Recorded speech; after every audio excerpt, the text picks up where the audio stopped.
Welcome to episode 2 of the CIO Conversation series from Cary Street Partners. I'm Tom Herrick, Cary Street Partners Chief Investment Officer. My guest on this episode is Dan Suzuki, Deputy CIO at Richard Bernstein Advisors. Our preferred investments are in areas of the market where profit fundamentals are starting to improve, but nobody really cares because they've outperformed for so long. And that's the crux of how we look for our best opportunities. Dan is a high-profile equity market strategist who brings the valued perspective of a firm that is one of our great partners and a firm that is legendary in our business. We'll get Dan's insights into the different sectors of the market and the unique approach that his firm takes. Our conversation covers important issues and timely questions that are front of mind for investors right now.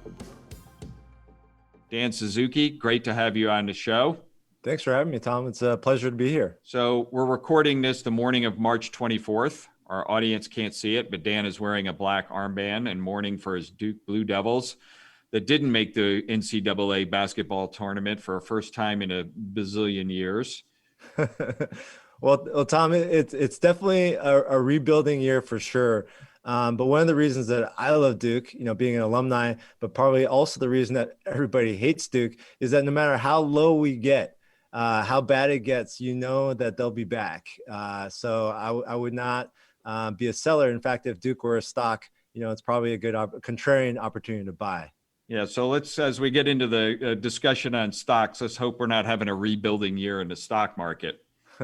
First, Dan, Tom, let's give people a sense on how Richard Bernstein Advisors works, and I'll reference it as RBA from here on in. But maybe you could just give us a 10,000-foot view of the process to start with. Absolutely. Of course, there's a lot of intangibles that go into it, but I'd say that at the core, the two drivers behind our success are one, the type of investing that we do and the discipline around sticking to that, and two, the process by which we analyze and identify investment opportunities. So, the type of investment that we do is really top-down macro fundamental investing. And I think that's where there's huge opportunity and less competition, which is sort of the best of both worlds. And what I mean by macro investing is that we spend zero time considering which stock is better. Instead of picking stocks, we focus on the bigger allocation exposures. How much stocks should you hold versus bonds, cash, and commodities? What regions and countries should you be exposed to? How much should you have in each sector or each style of investing? And by virtue of focusing on making investment decisions that ultimately determine a larger portion of portfolio exposures, the impact of the decisions that we make tend to be much greater. I'm sure some of the listeners. You guys are incrementally overweighting or underweighting, expressing those viewpoints. So you're always taking a very diversified approach. You're incrementally, kicking up international versus domestic, if you happen to like that, as just one potential viewpoint. Is that an accurate reflection? That's right. I mean, it can be a region, it can be, overweighting specific sectors, specific styles. Really, the world is our oyster, which I think is great because we're really not limited by where we can go and what we can invest in for the most part. And, when you compare that macro approach to stock picking, unless you're running a concentrated portfolio of like 15 to 20 stocks, the impact of single stock decisions just aren't big enough at the portfolio level to make a big difference. By the way, I say 15 to 20 stocks. I think there was a study done recently that showed that the average advisor portfolio has over 3,000 stocks. So, I mean, it's a far cry from a concentrated portfolio when you consider all the stocks that are held by the mutual funds and ETFs that people hold. Yeah, so, if you typically have a model of mutual funds, for instance, and you had, I don't know, a dozen of those names with hundreds each, you're easily into thousands. That's very, very accurate. Regarding, you mentioned fundamentals, how do you get to a fundamental viewpoint? Yeah, well, the crux of fundamental investing, I think it's people, have generally lost sight of what that even means these days. Most investors have become more and more short-term trading oriented, i.e. event driven, right? And we see the most consistent opportunity from sticking to fundamentals, which really don't change minute to minute. There's this perception that returns over time are an aggregation of the day-to-day news, which is partly perpetuated by the financial media. But in actuality, it's actually quite the opposite. The day-to-day fluctuations in reaction to the news are really more noise. And in order to see the true market trends, you really need to step back to see the forest from the trees. As an example, the S&P 500 is up like almost 500% since the financial crisis, and over 600% if you include dividends. But you probably wouldn't realize that if you're focused on the fact that the S&P 500 was down almost half of the days over that time period. I think it's technically 44-45% of days the market's down. And if you kept focusing on that day-to-day move, you lose sight of the bigger picture. And this was essentially the crux of the book that Rich wrote, the second book he wrote, which was Navigate the Noise, which is basically making that point. So in the RBA approach, going back to those fundamentals, where is the focus then for RBA, looking for fundamental viewpoints? How do you get there?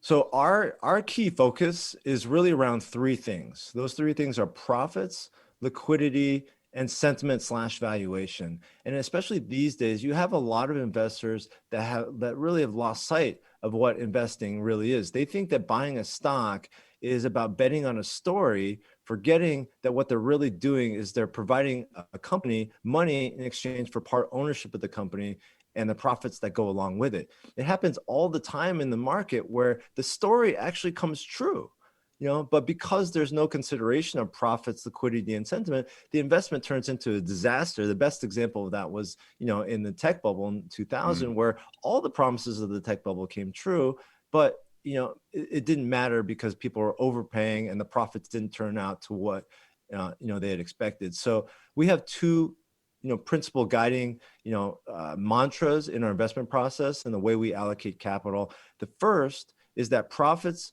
are the most powerful driver of investment returns. We have decades of analysis illustrating this. There's an incredibly consistent leadership that you see during different parts of the profit cycle. And then the second guiding principle is that returns are greatest when capital is scarce. Every single boom and bust in history has in some form or another been a function of capital starting out as being very scarce, people not wanting to provide capital to a particular industry or a particular type of company. And then when these things start to work, capital becomes abundant and investors are piling over themselves to invest and provide money to these industries or these investments. And so therefore sentiment goes from fearful to greedy. And we've all heard Warren Buffett tell people that you want to be greedy when others are fearful, fearful when others are greedy. So our preferred investments are in areas of the market where profit fundamentals are starting to improve, but nobody really cares because they've outperformed for so long. And that's the crux of how we look for our best opportunities. So you're marrying up all those fundamentals with a bit of a contrarian approach to that overweight, underweight, as I described it at the outset of your allocation. Is that a sort of an accurate summation?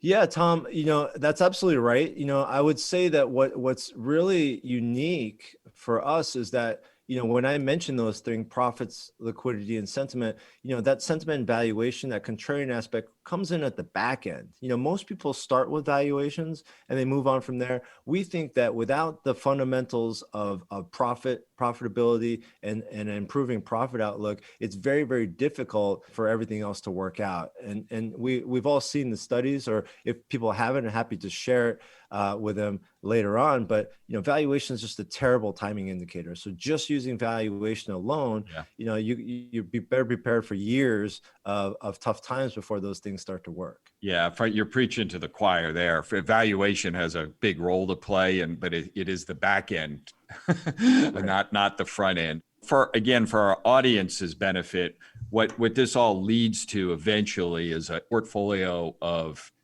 ETFs. And maybe you could just tell us quickly what that looks like, in a very simple format. Yeah, because we are macro investors and we're not, specifically focused on, how much exposure we have to individual stocks. The growth of ETFs has been a perfect marriage for us because in the way we manage portfolios, because it's the perfect tool for us to implement our views and strategies, because there are ETFs for pretty much every sort of style factor, region factor, asset class that you want to invest in. So basically what we do is invest in roughly, let's say 15 to 25 specific ETFs to create this portfolio that essentially has all the exposures that we're really looking for, that we think are going to drive alpha over the next couple of years. And this leads to the RBA branded word, I'll call it, of Pactiv, which is not industry wide at this point, but Pactiv is the combination of using passive vehicles to express active viewpoints. That'd be my definition. Is that fair? Yeah, Tom, everybody talks about the growth of passive, but very few people realize that they're making active bets when they're trying to be passive. If your equity exposure is a S&P 500 ETF, for example, you're actually making a big bet on US large caps. That's been great over the past decade, but people are quick to forget that the prior decade, prior to this last one, the US was a stinker. It was really the only major market index in the world to post negative returns. And large caps too. They've had a great run over the past 10 or 15 years, but they massively underperformed small caps in the prior decade. And incidentally, there are literally thousands of ETFs out there, with more and more being offered every year. All of these providers are telling you that passive is the best thing since sliced bread, but they're not actually offering you guidance as to what mix of passive you should own. So our macro focus lends itself incredibly well, as I said, to ETF-based investing, because it allows us to engineer the exact macro exposures we want. And in that sense, we specialize in the active management of passive investments, which, as you mentioned, we trademarked with the term Pactiv. There's a second point here that I think is equally important for our audience. In addition to sort of engineering the strategy, overall strategy, which RBA is doing, these instruments are very, very efficient in terms of working with portfolios on a tax aware basis to add tax loss harvesting to accounts, which can add to tax after tax return in a huge way. This is the phrase tax alpha. And it's a bit boring, but it is an important feature that complements the RBA portfolios really well. Maybe we could pivot a little bit to today's market at this point, and talk a little bit about what I'm calling the great rotation that's going on within the markets, and leading to a lot of messy days, but is not unheard of in the market. So, Dan, where are you guys overweighted right now? What do you like now? What are you expressing in the way of viewpoints? Well, Tom, if you think about, the three things I mentioned that we really care about: profits, liquidity, and sentiment, I think you can deduce pretty quickly what we like right now, because from a big picture market perspective, we're probably going to see the biggest pickup in profits growth in a decade, going back to 2010, coming out of the financial crisis. So we really want to own the stuff that's going to drive that profits acceleration, that's going to leverage that profits acceleration. And at the same time, liquidity is extremely strong, right? I mean, we know that money supply growth is off the charts. We know that banks are now opening up the purse strings and starting to lend to customers. We know that people are sitting on a ton of cash, and not just people, corporations as well, after the massive amount of issuance you saw last year. So corporations flush with cash, households flush with cash, and you just had, Jay Powell and Janet Yellen yesterday telling us that there's going to be no end in sight to this policy support in this strong liquidity environment. So liquidity looks very strong. So then the real fly in the ointment is that sentiment and valuation component, because I think it's pretty clear to most that things are expensive right now. Stocks are expensive. People love stocks. A lot of that liquidity that I was talking about is going into the stock market and driving up some kind of frothy activity in SPACs and speculative investments. And so that's something to be concerned about. For us, in terms of positioning, the best thing we can do is to, the more expensive and sort of speculative that this market gets, to to try to reduce the exposure to those areas of the market where sentiment and high valuations are most concentrated, because it's not uniform. I think we all know, what parts of the market are, extremely well loved, crowded, and where the sort of the speculation lies. So, it's sort of broad innovation, tech, and disruption themes. Well, we're extremely underweight those types of parts of the market.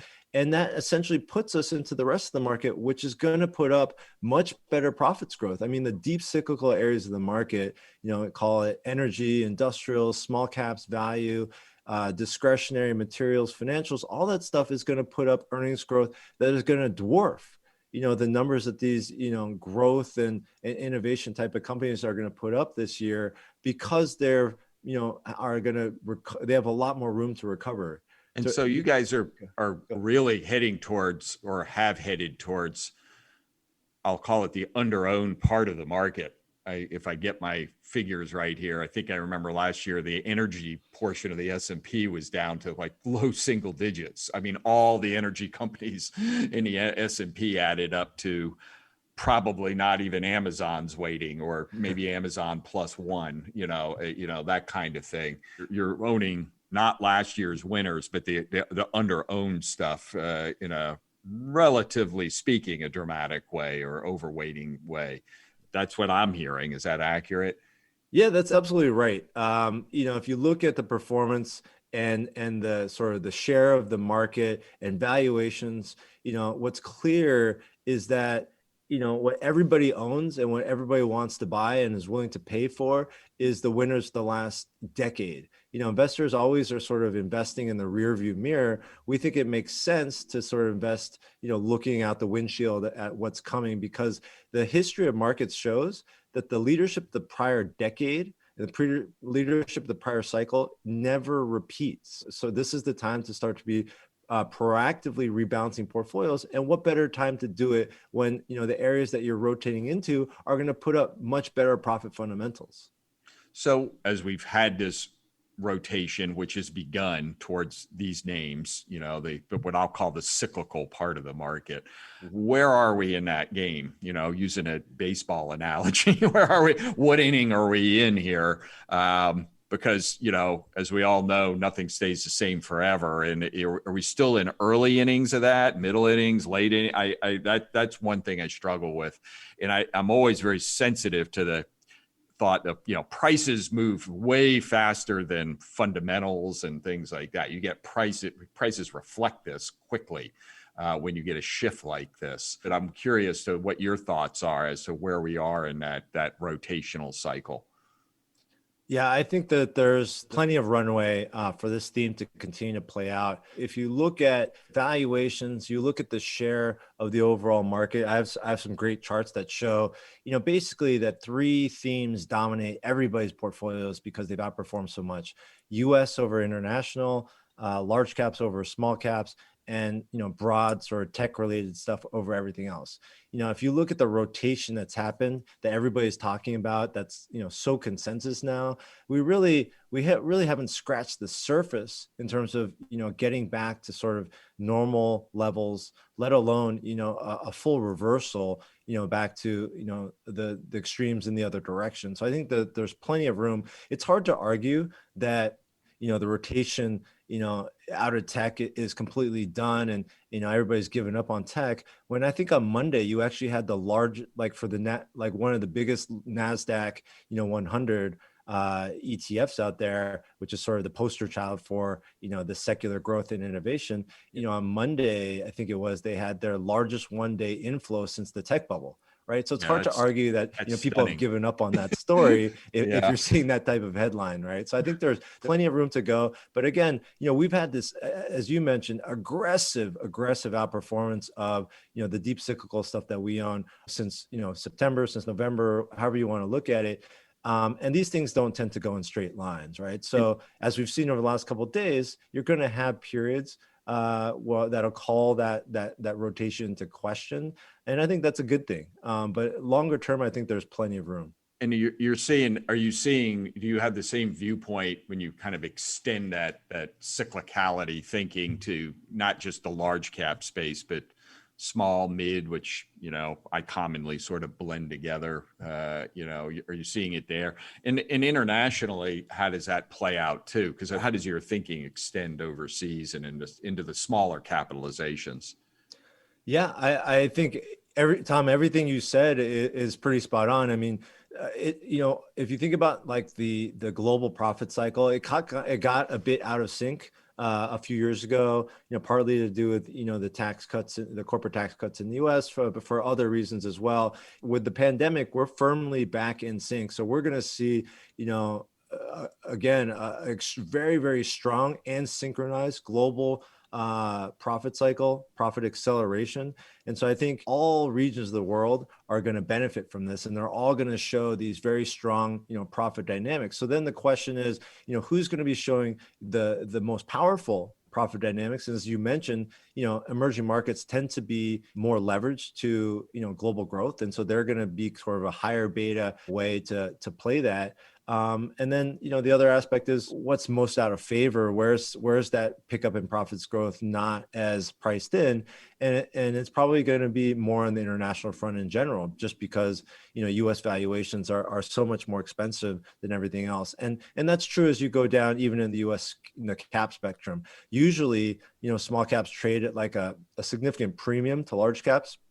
I think right now, they still trade at a discount to large caps. So there's still, an element of it being out of favor, yet they're going to put up, much, much stronger earnings growth. I think, you'll probably see, maybe double, if not more, earnings growth from small caps in the U.S. than you are from the large caps. So again, we're looking for the areas that are going to put up the, best, profit fundamentals, as well as the areas where those fundamentals are probably being underestimated today. So I think everything you mentioned falls into the sweet spot there.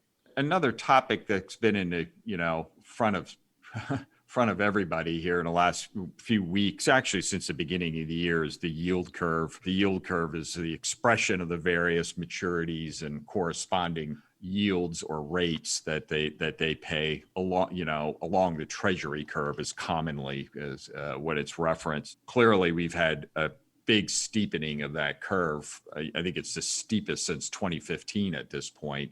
You've still got short-term rates completely anchored at zero, but you've got that 10-year treasury, which is the reference benchmark, having moved up a lot relative to where it was 3, 4, 5 months ago. And that pace has been a little disturbing because it's been really fast. How does that play into your thinking in terms of equities? And and maybe you could also comment from a bond and credit market perspective as well to some degree. It's definitely causing a lot of pain for bond investors. That's sort of the easy takeaway.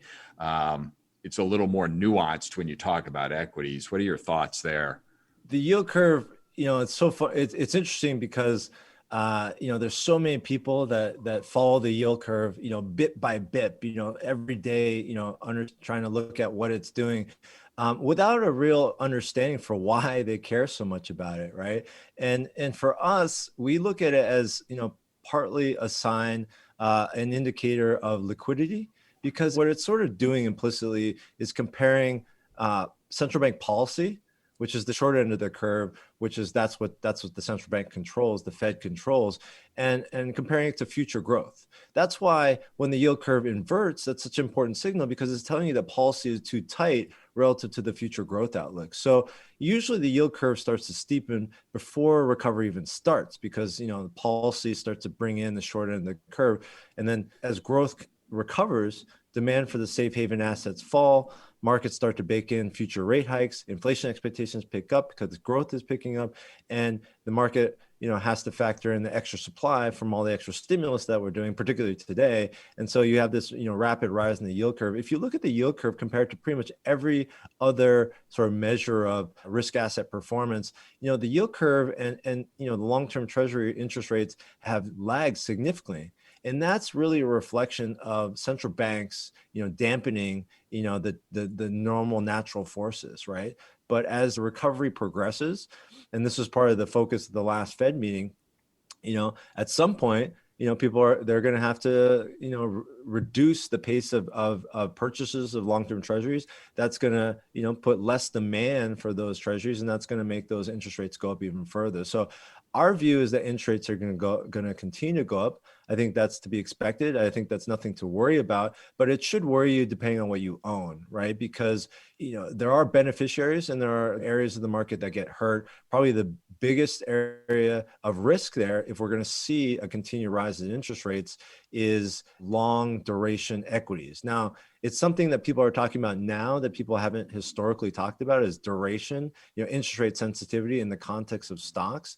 But really, if you think about it, a high multiple expensive stock by definition is pricing in a lot of growth. And that means a lot of those profits are far off into the future. And if you just think about the value of those future profits, the more the interest rates go up, the less those profits, those dollars are worth today. And so they're most at risk to this dynamic of rising rates. And that's why you've seen over the last, couple of months, tech has sold off and those high multiple stocks have sold off in the face of rising rates. So I think that's something to consider is your portfolio correctly positioned toward the beneficiaries of rising rates if you think that's going to continue?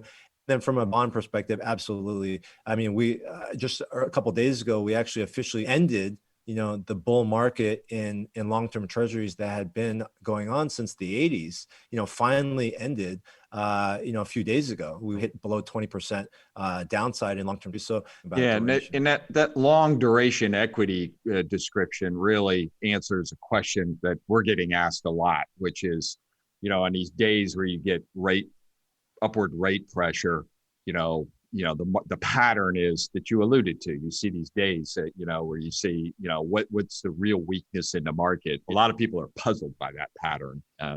So thank you for that answer. Before we say goodbye, maybe a final thought, of everything we've kind of discussed here. Dan, what are you most optimistic about for the next 3 or 4 quarters? What I'm most optimistic on is this recovery story, the profit cycle acceleration, and therefore the beneficiaries of that profit cycle. People need to be careful not to be too myopic and really think about what that means from a global perspective. I mean, I think emerging markets and global cyclically oriented stocks are probably going to be, the sweet spot over the next couple of years, despite the fact that they've had a good run already. Dan, thanks for your perspective and insights. As always, great speaking with you. Happy to be here and very excited about being on the podcast and, being to our partnership as well. Thanks again to Dan Suzuki and our friends over at Richard Bernstein Advisors. And thank you for listening to the Cary Street Partners CIO Conversation Series podcast. For more information and insights, please visit our website at carystreetpartners.com. I'm Tom Herrick. Talk to you next time.